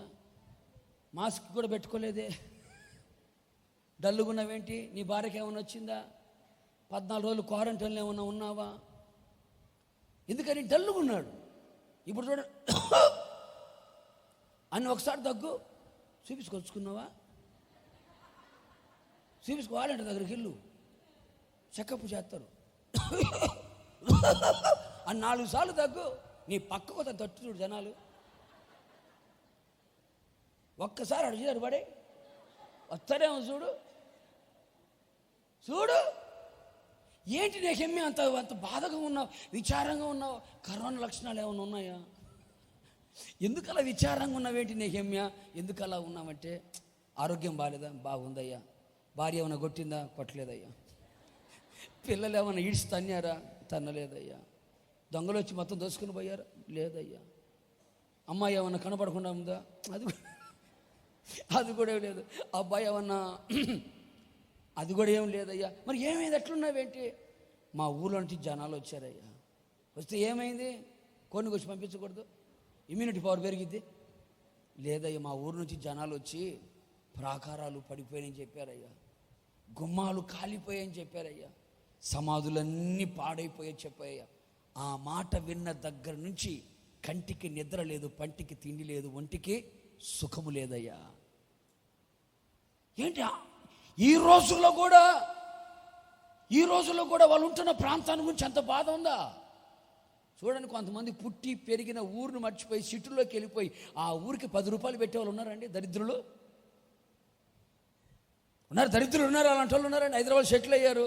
వాళ్ళ ఊరు ఎలా ఉందో చూడండి. వాళ్ళు మాత్రం కోట్లకు డూప్లెక్స్ బిల్డింగ్లు కట్టుకొని తిరుగుతున్నారు. వాళ్ళ ఊరు బాగలేదురా అంటే 10 రూపాయలు ఇచ్చే నాదుడు ఉన్నాడా? అలాంటి వాళ్ళు ఓట్లు వేస్తారా? మీకు తెలిసే ఉంటుంది, మీకు తెలియదు ఏముంది. ఎందుకు అలా ఉన్నావు? యెరూషలేము అయ్యా, నాకు లీవ్ కావాలయ్యా. ఎన్ని రోజులు? సిక్ లీవా? లాంగ్ లీవ్ కావాలయ్యా. ఎందుకు? నేను వెళ్ళి పడిపోయిన ప్రాకారాలని మరల కట్టి, కాలిపోయిన గుమ్మాలను నిలబెట్టి, పతనమైపోయిన సమాధులను సరిచేసి మరలా వస్తా. కొడు చప్పులు గట్టిగాను, మరలా వస్తానయ్యా. ఇదే నా విచారం.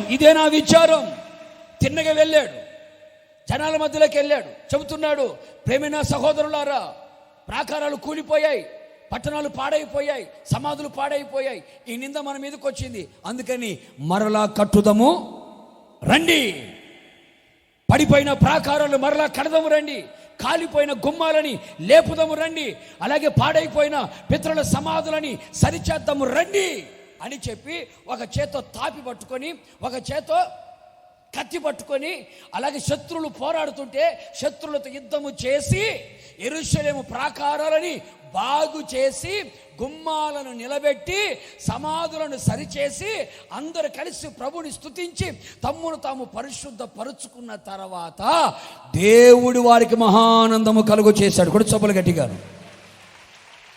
ప్రియమైన సహోదరులారా, దేవుడు నీ విచారమును కొట్టివేసి నీకు మహా ఆనందము కలుగు చేయాలి. నీ ఆనందము ఎక్కడికి వినపడాలి? అమెరికా వరకు వినపడాలి, ఆస్ట్రేలియా వరకు వినపడాలి, రాష్ట్రమంతా వినపడాలి, దేశమంతా వినపడాలి. వినపడాలి అంటే 2020వ సంవత్సరములో 2020లో నీ ప్రాకారాలు పాడైపోయాయేమో చూడు. 2020లో నీ గుమ్మాలు అగ్ని చేత కాల్చబడ్డాయేమో చూడు. 2020లో పితరుల సమాధులు పాడైపోయాయేమో చూడు. పాడైపోయిన సమాధులని, కాల్చబడిన గుమ్మములని, పడిపోయినటువంటి ప్రాకారాలని మరలా ఈ 2021లో నువ్వు కట్టుకోవడం ప్రారంభిస్తే, సరి చేసుకోవడం ప్రారంభిస్తే, శుద్ధీకరించుకోవడం ప్రారంభిస్తే నిశ్చయముగా నా దేవుడు మహానందం మీకు కలుగు చేయునుగాక, మహానందము కలుగు చేయునుగాక. అనేక మంది ప్రాకారాలు పాడైపోయాయి. ఏమిటా ప్రాకారం? మనస్సు అనే ప్రాకారం. అనేక మంది మనస్సు చెడిపోయింది, మనస్సు పాడైపోయింది, మనస్సు పాపం వెళ్ళిపోయింది, మనస్సు చెదిరిపోయింది, మనస్సు స్థిరంగా లేదు. మనస్సు అనే ప్రాకారం పడిపోయిందా? ఒకప్పుడు రక్షణ పొందావు, ఒకప్పుడు మారు మనస్సు పొందావు, ఒకప్పుడు బాప్తిస్వం పొందావు, మందిరానికి వచ్చావు, మరలా లోకంలో పడిపోయావా? లోకాశలో పడిపోయావా? దేవుని మందిరానికి దూరం అయిపోయావా? దేవుడు నీకు ఇచ్చిన రక్షణ అనే ప్రాకారాన్ని పోగొట్టుకున్నావా? దేవునికి దూరం అయిపోయి, సాతానుకు చేరువైపోయి, పొందుకున్న రక్షణని పోగొట్టుకొని మరలా దురలవాట్లకి, దుర్వ్యసనాలకి, అక్రమాలకి బానిసగా మార్చబడిపోయి రక్షణ అనే ప్రాకారాన్ని పోగొట్టుకున్నావా? పరిశుద్ధాత్మ ఒకప్పుడు అగ్నికి ప్రాకారముగా ఉండేది. కానీ నీలో ఉన్న అవిధేయతను బట్టి, నీలో ఉన్న అసహ్యమైన కార్యాలను బట్టి ఆత్మ అనే ప్రాకారం నిన్ను విడిచిపెట్టి వెళ్ళిపోయిందా? ఒకప్పుడు సేవకులతో బాగానే ఉండేవాడివి, సేవకులతో కలిసి ఉండేవాడివి, కలిసి స్వార్థ పరిచర్యలో పాలిభాగస్తుడిగా ఉండేవాడు. ఆ సేవకులే నీకు ప్రాకారముగా ఉన్నారు. ఇప్పుడు ఆ ప్రాకారం పడిపోయిందా? ఒకప్పుడు దివారాత్రులు కన్నీరు విడుస్తూ ఆ కన్నీటి ప్రార్థన నీకు ప్రాకారంగా ఉంది. ఇప్పుడు ఆ ప్రాకారం కూలిపోయిందా? ఏ ప్రాకారం అయితే పడిపోయిందో, మనస్సు అనే ప్రాకారం పడిపోయిందా, మనస్సును స్థిరపరచుకో. రక్షణ ప్రాకారం బీటలు బారిపోయిందా, రక్షణ భయముతో వణుకుతో కొనసాగించు. పరిశుద్ధాత్మను పోగొట్టుకున్నావా, మరలా కనిపెట్టి ప్రార్థన చేసి పరిశుద్ధాత్మను పొందుకో. ప్రార్థనా జీవితాన్ని దూరం అయిపోయావా, మరలా ప్రార్థనా జీవితాన్ని పొందుకో. సేవకులతో సహవాసం దూరం అయిపోయిందా, మన సేవకులతో కలిసి అపోస్తుల బోధ, అపోస్తుల రొట్టె విరుచుట, అపోస్తుల ప్రార్థన, అపోస్తుల సహవాసం నిలిచి ఉండు. నీ ప్రాకారాలని దిట్టపరుచుకో. కొడు చొప్పలు గట్టిగాను. ఏ ప్రాకారం నీకు దూరం కాకూడదు, ఏ ప్రాకారం బీటలు బారకూడదు. లోకానికి నీకు మధ్యలో ఒక ప్రాకారం ఉండాలి. ఆ ప్రాకారం పాడైపోయింది. పాడైపోయిన ప్రాకారాన్ని బాగు చేసుకున్నాడు నెహెమ్యా. గుమ్మాలని అగ్నితో కాల్చబడ్డాయి. ఏమిటా అగ్ని? భక్తిహీనత అనే అగ్ని చేత నీతి గుమ్మము కాల్చబడిపోయింది. కృతజ్ఞత అర్పణలు అర్పించి గుమ్మములో ప్రవేశిస్తున్న ఆ గుమ్మము కాలిపోయింది. కాలిపోయిన గుమ్మాన్ని మరలా భక్తిహీనత చేత కాలిపోతే మరలా భక్తి చేత మరలా గుమ్మాన్ని కట్టుకో. దేవుడి నీలో ప్రవేశించున్నట్లుగా, నిన్ను ఆనందింప చేయనట్లుగా కట్టుకో. పితరుల సమాధులు. ఎవరు పితరులు? అబ్రహాం విశ్వాస వీరుడు, ఇస్సాకు విధేయత కలిగిన వాడు, యాకోబు ప్రార్థన పోరాట పటిమ కలిగిన వాడు, యోసేపు పరిశుద్ధత కలిగిన వాడు, మోషే నమ్మకమైన వాడు, దావీదు దేవుని ఇష్టానుసారుడు. మన పితరులు ఉన్నారు. ఏది నీ జీవితంలో పాడైపోయిందో, ఏ విశ్వాసం నీలో పాడైపోయిందో, ఏ పరిశుద్ధత నీలో పాడైపోయిందో, ఏ ఆత్మీయత నీలో పాడైపోయిందో, దేవుని ఇష్టానుసారంగా జీవించం ఏది పాడైపోయిందో వాటన్నిటిని బాగు చేసుకో. ప్రాకారాలు కట్టుకో, గుమ్మలు నిలబెట్టుకో. అలాగే పితరుల సమాధులు అంటే పితరుల యొక్క స్వాస్థ్యం, వారి ఆత్మీయతని నీలో నింపుకో. అప్పుడు ప్రభు సన్నిధికి రా. అప్పుడు నువ్వు అంటావు, దేవుడు మాకు మహానందం కలుగు చేశాడయ్యా. ఎందుకని? బైబిల్ రాయబడిన మాట ఏంటో తెలుసా? మనం చక్కగా అమర్చబడి కట్టబడినట్లుగా, ఆత్మకు ఆత్మ మనలో నివాసముగా మార్చబడినట్లుగా మనము చక్కగా కట్టబడుతున్నాం. అంటే పరిశుద్ధాత్ముని ద్వారా మనము కట్టబడాలి, పరిశుద్ధాత్ముని ద్వారా స్థిరపరచబడాలి. అప్పుడు మనకు మహానందము కలుగుతాయి. దేవునికి మహిమ కలుగునుగాక, దేవునికి మహిమ కలుగునుగాక. కనుక ప్రియ సహోదరుడ సహోదరి, కనుక నీ ఆత్మీయ జీవితంలో ఒకవేళ ఇలాంటి విచారమును కలిగి ఉన్నావేమో, ఇలాంటి విచారముతో ఉన్నావేమో, ఈ విచారాన్ని ప్రభు కొట్టివేయునట్లుగా నిన్ను నువ్వు శుద్ధీకరించుకొని, సరి చేసుకొని, పరిశుద్ధపరచుకొని, మరలా నీ జీవితాన్ని నూతన పరుచుకొని, మరలా కట్టి నీ జీవితాన్ని స్థాపించుకోగలిగితే నిశ్చయము నీకు ఏ ఆనందం వస్తుందంట? మహానందం కలుగుతుంది. ఆనందం నీ ఒక్కడితో కాదు, నీ కుటుంబం అంతా సంతోషిస్తుంది. ఆనందం ఎంత దూరం వెళ్తుంది అంటే బహుదూరం. ఆ విధంగా చేయునుగాక. మన ప్రాకారములని కట్టబడునుగాక, గుమ్మముల నిలబెట్టబడునుగాక. పితరుల స్వాస్థ్య, పితరుల మాదిరికరమైన జీవితం మనలో నిలిచి ఉండునుగాక. ఆ విధంగా దేవుడు మహా ఆనందాన్ని కలుగ చేయునుగాక. గట్టిగా ఆమేన్. చదువు 3వ మాట త్వరగా.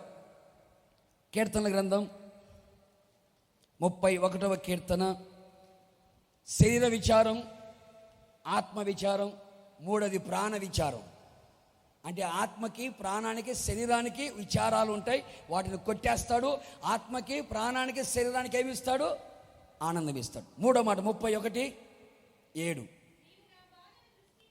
నీవు నా బాధని దృష్టించి ఉన్నావు, అబ్బో నా ప్రాణ బాధలను నీవు కనిపెట్టి ఉన్నావు, కావున నీ కృపను బట్టి నేను ఆనందభరితుడనై సంతోషిస్తానయ్యా. ఏం దావీదు ఫుల్ ఖుషిగా ఉన్నావేంటి? మనడు వరకే మరణపు వేదనలు అన్నావు, పాతాళపు వేదనలు అన్నావు, ఆపదలు అన్నావు, ఇన్ని చెప్పావే, ఇప్పుడు ఏమో ఖుషిగా ఉన్నావేంటి అంటే దావీదు అంటాడు, ఆయన నా బాధలని దృష్టి పెట్టాడు, నా ప్రాణ బాధలని కనిపెట్టాడు. కనిపెట్టాడు గనక, దృష్టి నిలిపాడు గనక నాకేమిచ్చాడు? కృపనిచ్చాడు. ఆ కృప ద్వారా నేనేమవుతున్నాను? ఆనందభరితుడని. కొట్టి చప్పట్లు గట్టిగా ప్రభుకి. అంటే దీని అర్థం ఏంటో తెలుసా అండి? అంటే ఎవరి మీద అయితే ఆయన కనుదృష్టి ఉంటుందో, ఎవరినైతే ఆయన కనిపెట్టుకొని ఉంటాడో వారి జీవితంలో దేవుని కృప కలుగుతుంది. ఆ కృప వారిని ఏం చేస్తుంది అంటే వారి ప్రాణ బాధలు, ప్రాణ విచారాలను కొట్టివేసి వారికి ఏమి ఇస్తుందండి? ఆనందాన్ని కలుగు చేస్తుంది. అప్పుడప్పుడు కొంతమంది అని ఏంటి అట్లా ఉన్నామంటే ప్రాణం బాగలేదులేండి అంటాడు. ప్రాణ బాధలు గుర్తుపెట్టుకో నిశ్చయముగా సంవత్సర ఆది మొదలుకొని సంవత్సర అంతం వరకు నా దేవుని కన్నులు మన మీద ఉండును గాక. చెప్పు గట్టిగా, ఆయన కనుదృష్టి మన మీద ఉండును గాక, ఆయన దృష్టి మన మీద నిలుపును గాక. ఆయన దృష్టి మన మీద ఉండాలండి. మనుషుల దృష్టి కాదు సుమి, అధికారుల దృష్టి కాదు, లోకుల దృష్టి కాదు. ఎందుకైనా కొందరు సూపు మంచిది కాదు, అయ్యగారు ఇసుకయ్య గారు ఉన్నాడు, రా మొత్తం చూతురా అన్నాడు. ఇంటికి తీసుకెళ్ళాడు, మొత్తం చూపించాడు. ప్రభు అన్నాడు ఏం ఉండదు అన్నాడు. ఎందుకు? వాడు సూపు మంచిది కదరా నాయన. అందుకని నేను కూడా అప్పుడప్పుడు ఇంటికి వెళ్తా, కొన్ని ఇళ్ళకి వెళ్తా, ముందే చెప్తాను, ఇల్లు చూడాలనుకుంటే ఇప్పుడే చూడండి, సామాను పెట్టుకున్న తర్వాత ఇల్లు చూపించగాకండి. సూపు మంచిది కాదు కొంతమందిది, ఉన్నాయన్నీ పోతాయి. ఎగ్జాంపుల్ ఇసుకియాయే మొత్తం చూపించాడు. సూత్ర అది కదా, ఇది వంటగది, ఇది ఆయుధాలు, ఇది బీరువా, ఇది పట్టు చీరలు. నెక్స్ట్ డే లేదు, మొత్తం వచ్చారు, ఎత్తుకుపోయారు. బైబిల్ రాసిన మాటలే. నీ మీద దేవుని దృష్టి ఉండాలి కానీ మనుషుల దృష్టి ఉండకూడదు. మనుషుల చూపు విషపు చూపు. ఇప్పుడు ఇవన్నీ కాదులేండి. ఇప్పుడు మనకు కావాల్సింది అంటే మనము ఆనందంగా ఉండాలి. మనము ఆనందము భరితులమై ఉండాలి అంటే మన మీద ఎవరి దృష్టి ఉండాలి? దేవుని దృష్టి ఉండాలి. దేవుని దృష్టి ఎవరి మీద ఉంటుంది? దినవృత్తాంతం 2వ గ్రంథం 16వ అధ్యాయం 9వ వాక్యం. యథార్థ హృదయులను బలపరుచుటకై ఆయన కనుదృష్టి లోకమంతా సంచారం చేస్తుంది. అంటే దేవుని కనుదృష్టి మన మీద ఉన్నప్పుడే, మనల్ని కనిపెట్టినప్పుడే ఆయన కృప మనకు దొరుకుతుంది. ఆ కృప మనల్ని ఏం చేస్తుంది అంటే ఆనందభరితులను చేస్తుంది. ఆయన కనుదృష్టి మన మీద ఉండాలి అంటే బైబిల్ అంటుంది యథార్థ హృదయం ఎవరైతే కలిగి ఉంటారో, దావీదుని గురించి బైబిల్ చెబుతున్న మాట దేవుడే చెబుతాడేమని, దావీదు బత్షెబా విషయములో తప్ప అన్ని విషయాలు ఎవరు? యథార్థవంతుడు, కపటము లేనివాడు, యథార్థత కలిగిన వాడు. అందుకని ప్రేమైన సహోదరులారా, 2020లో కపటపు వేషాలు వేసావు, కపటపు మాటలు మాట్లాడావు, కపటపు చూపు చూసావు, లోపల ఒకటి బయట ఒకటి ఉంచుకున్నావు, లోపల ఒక మాట బయట ఒక మాట మాట్లాడావు. 2021లో కపటపు మనస్తత్వాన్ని తొలగించుకో, వేషధారణ జీవితాన్ని తొలగించుకో, యథార్థమైన హృదయము కలిగి ఉండు. దేవునిను కనిపెడతాడు, దేవుని దృష్టి నీ మీద ఉంటుంది. నిశ్చయముగా నీవు ఆనందముతో ఉండబోతున్నావు. కొడు చొప్పులు గట్టిగాను. యథార్థ హృదయముల మీద ఆయన కన్ను దృష్టి నిలిపి వారి ప్రాణ విచారాలను కొట్టివేసి ఆయన కృపచేత ఏం చేస్తాడంట? ఆనందింప చేస్తాడు. అందుకని యథార్థ హృదయం మనం కలిగి ఉండాలి, సిన్సియారిటీ కలిగి ఉండాలి. సీనియారిటీ కంటే కూడా సిన్సియారిటీ కావాలి. నేను సీనియర్ అంటే సరిపోదు. సీనియారిటీ కాదు ముఖ్యం, సిన్సియారిటీ ముఖ్యం. నీ సిన్సియారిటీని బట్టే దేవుడు నీ మీద కనుదృష్టి నిలుపుతాడు, కనిపెడతాడు. ఉద్యోగానికి వెళ్ళినా కనిపెడతాడు, వ్యాపారానికి వెళ్ళినా కనిపెడతాడు, చేతి పనికి వెళ్ళినా కనిపెడతాడు, చూస్తాడు, దృష్టి నిలుపుతాడు. దృష్టి నిలిపి కనిపెట్టి రే బాధల్లో ఉన్నాడు, సమస్యలో ఉన్నాడు అని ఆయన గుర్తుపట్టి తన కృప నీ మీద పంపించి నీ విచారాన్ని కొట్టివేసి నీకేమిస్తాడండి? ఆనందాన్ని ఇస్తాడు. ఆయన కృప ఈ సంవత్సరమంతా మనం పొందుకునేటట్టుగా, ఆయన దృష్టి మన మీద నిలిచేటట్లుగా యథార్థ హృదయము కలిగి ఉందుముగాక, యథార్థమైన మనస్సు కలిగి ఉందుముగాక, యథార్థమైన భక్తి చేయుదుముగాక, యథార్థవంతులుగా ఉందుముగాక. లోపల బయట ఒకటి ఉండకుండా యథార్థత ఉన్నది ఉన్నట్టుగానే మాట్లాడి ఉన్నది ఉన్నట్టుగానే చేయాలి. అందుకని బ్రహ్మాండమైన మాట ఒక బైబిల్లో రాస్తుంది. ఏమి తెలుసండి? యథార్థ హృదయుల కొరకు ఆనందము విత్తబడి ఉన్నది. చదువున్న మాట బైబిల్ బాగుంటుంది. 97వ కీర్తన 11వ చరణం. నీతిమంతుల కొరకు వెలుగు, యథార్థ హృదయుల కొరకు ఆనందము విత్తబడి ఉన్నది. గుర్తుపెట్టుకో, ఈ 2021వ సంవత్సరం నువ్వు యథార్థమైన జీవితము చేయగలిగితే, మారు మనస్సు పొంది, పాపక్షమాపణ నిమిత్తం బాప్తీసం పొంది, ఆత్మను పొందుకొని, వాక్యాన్ని చదువుతూ, ధ్యానిస్తూ, అనుసరిస్తూ, పరిశుద్ధమైన జీవితం కలిగి, విశ్వాస యాత్ర నడిపించబడుతూ యథార్థముగా నువ్వు జీవించు. నీ ఉద్యోగములు యథార్థంగా ఉండు, నీ వ్యాపారములు యథార్థంగా ఉండు, సంఘములు యథార్థంగా ఉండు, కుటుంబంలో యథార్థంగా ఉండు. నీ భర్త దగ్గర, నీ భార్య దగ్గర, నీ పిల్లల దగ్గర, నీ తల్లిదండ్రుల దగ్గర, నీ అత్తమామల దగ్గర నువ్వు యథార్థముగా బ్రతుకు. యథార్థ హృదయంలో కొరకు దేవుడు ఏమి విత్తాడు? ఆనందాన్ని విత్తాడు. విత్తిన విత్తనం మొలకెత్తకుండా ఉంటుందా? లేట్ అవ్వచ్చేమో కానీ తప్పనిసరిగా మొలకెత్తది. వేసిన విత్తనం ఏది వెంటనే మొలవదు. నేను ఇంత యథార్థంగా ఉన్నాను, నాకెందుకు ఈ విచారాలు, ఇంత యథార్థంగా ఉన్నా నాకెందుకు ఈ బాధలు అనుకోవద్దు. యథార్థ హృదయముల మీద దేవుని కనుదృష్టి ఉంది. వారి కొరకు దేవుడు ఆనందం విత్తి పెట్టాడు. కొద్ది రోజులు చూస్తూ ఉండు, విత్తబడిన ఆ విత్తనం భూమిని చీల్చుకుంటూ, మరి మట్టి పెడలను చీల్చుకుంటూ ఒక్కసారిగా మొలకెత్తుతుంది. కొడు చెప్పులు గట్టిగాను. దావీదు యథార్థంగానే ఉన్నాడు. దావీదు అనుకుంటాడు, నేను ఏం చేశాను మా మామకి ద్రోహం ఏమన్నా చేశానా? మా మామకి వెన్నుపోటు పడిచిన చంద్రబాబు నాయుడు లాగా నేను చేయలేదు కదా. అలాగా పార్టీ వాళ్ళు ఉంటే ఏమనుకోగాకండి, లోకులు చెప్పే మాట కనుక చెప్పాను. మా మామకి నేను ద్రోహం చేయలేదే, మా మామకి వెన్నుపోటు నేను పడవలేదే, చేయలేదే, నేనేం చేయలేదే. మా మామకు నేను మేలే చేశాను కదా. ఎందుకు మా మామ నన్ను వెంటబడుతున్నాడు?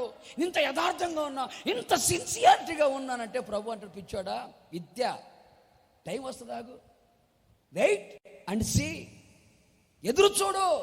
యథార్థ హృదయంలో కొరకు ఆనందం విత్తబడి ఉన్నది. చూడు చూడు చూడు. చూస్తున్నాడు 40 సంవత్సరాలు చూశాడు. 40 సంవత్సరాలు అయిపోయింది. ఆ విత్తనం మట్టి పెడ్డలను చీల్చుకుంటూ బయటకు వచ్చింది. కూడా చెప్పులు గట్టిగా. నా ప్రాణ బాధలు కనిపెట్టాడు ఆయన, నా విచారాలు కనిపెట్టాడు ఆయన, నా బాధను దృష్టి ఉంచాడు ఆయన. 40 సంవత్సరాల వరకు కనిపెడుతూనే ఉన్నాడు. ఒక రోజు రానే వచ్చింది, కబురు వచ్చింది, నీ శత్రువు లేడు, సింహాసనము నీదే. కొడు చెప్పులు గట్టిగా. ఎదురు చూడు. నీ కొరకు నీ యథార్థతను బట్టి దేవుడు విత్తి పెట్టాడు ఆనందం. నీ విచారాన్ని కొట్టివేడకి విత్తిపెట్టి ఉన్నాడు. ఈ 2021వ సంవత్సరం నువ్వు యథార్థంగా బ్రతుకు. నీ కొరకు దేవుడు విత్తనం వేశాడు. ఒక రోజున ఆనందం మహానందముగా మారునుగాక. విశ్వాసంతో కొట్టు సభలు గట్టిగా, విశ్వాసంతో కొట్టు గట్టిగా సపోర్ట్లుగా. నా కొరకు దేవుడు విత్తి ఉన్నాడు ఆనందం. ఒక రోజు నేను చూస్తా, నా కన్నులు చూస్తాయి ఆనందాన్ని. అందుకేనంటాడు, అయ్యా ఇంతగా నేను కనిపెట్టావయ్యా, నా బాధను కనిపెట్టావా, నా శ్రమను కనిపెట్టావా, నా వేదన కనిపెట్టావా. గుహల్లో ఉన్నా, కొండల్లో ఉన్నా, లోయల్లో ఉన్నా, బాధల్లో ఉన్నానయ్యా, ఆపదల మధ్యలో నన్ను కనిపెట్టావు, నన్ను చూస్తూనే ఉన్నావయ్యా. చూస్తున్నా దావీదు. ఎందుకు చూసావయ్యా అంటే, నీ యథార్థ హృదయం నాకు నచ్చింది దావీదు, నీ సిన్సియారిటీ నాకు నచ్చింది దావీదు. అందుకనే ఎప్పుడో విత్తనం వేశా. ఏ విత్తనం? ఆనందం అనే విత్తనాన్ని ఎప్పుడో నీ కోసం వేశా.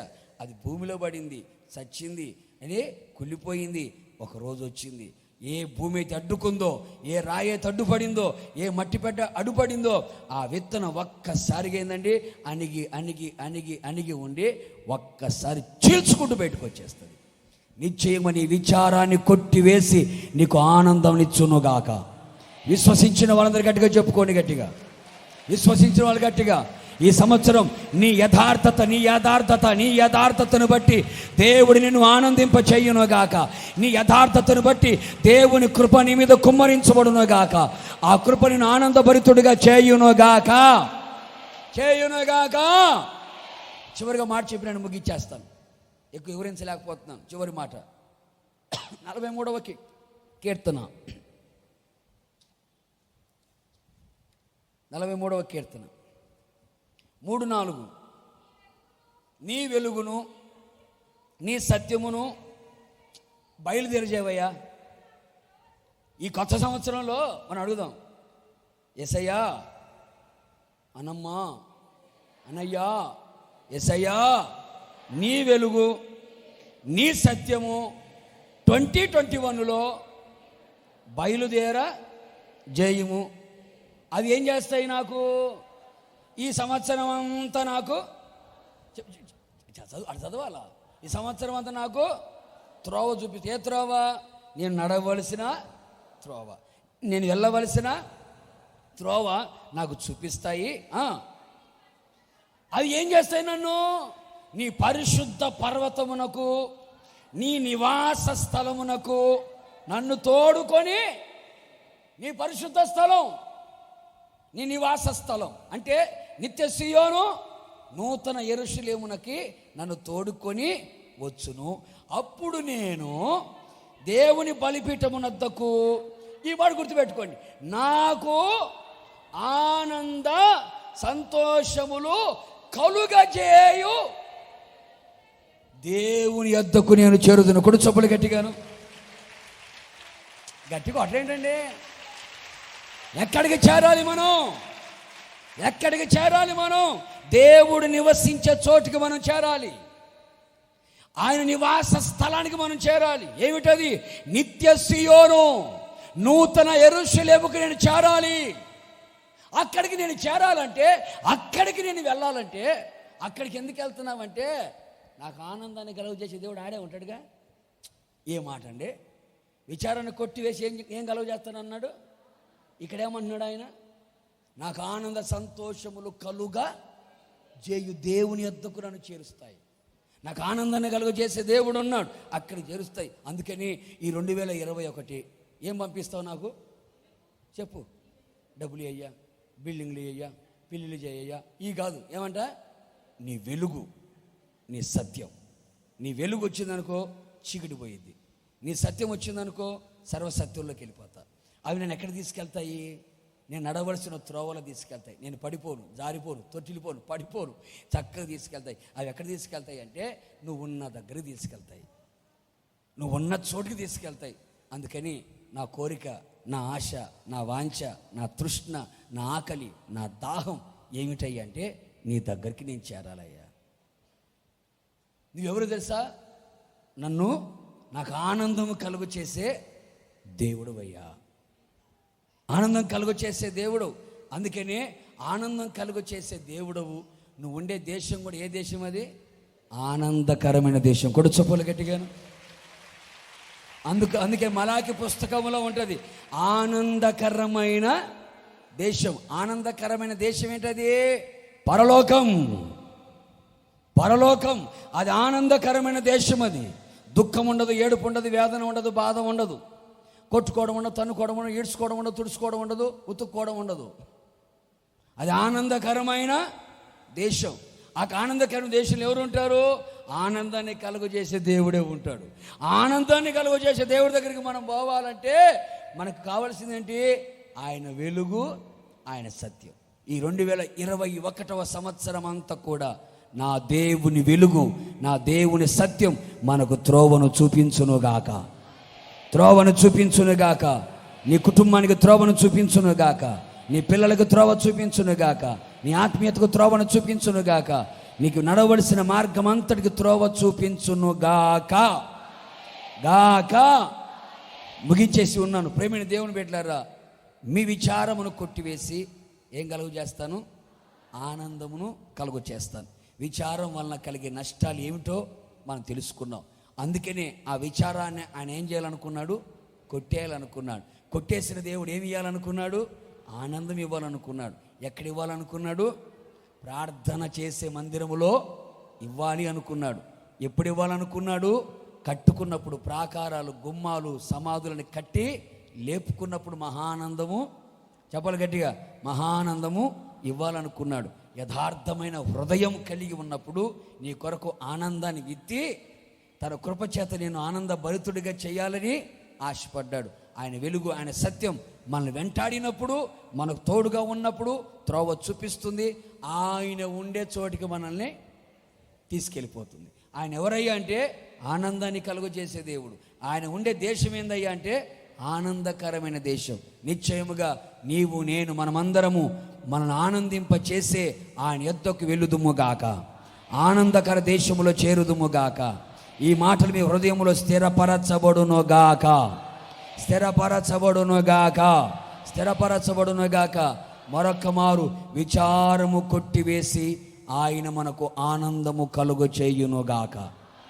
మోకాళ్ళ మీదకి వద్దాం, ఒక 5 నిమిషాలు ప్రార్థన చేద్దాం. ముగించేశాను. ఒక 5 నిమిషాలు ప్రార్థన చేద్దాం.